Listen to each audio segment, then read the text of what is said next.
নামাজের ওয়াজিব 14টি। আলহামদু শরীফ পুরা পড়া, আলহামদুর সাথে সূরা মিলানো,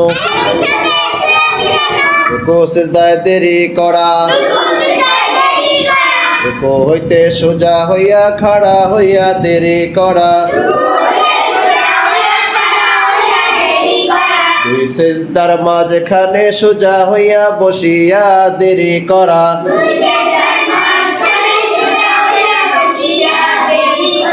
দরমিয়ানি বৈঠক, দোনো বৈঠকে আত্তাহিয়াত পড়া, ইমামের জন্য কিরাত আস্তে এবং জোরে পড়া,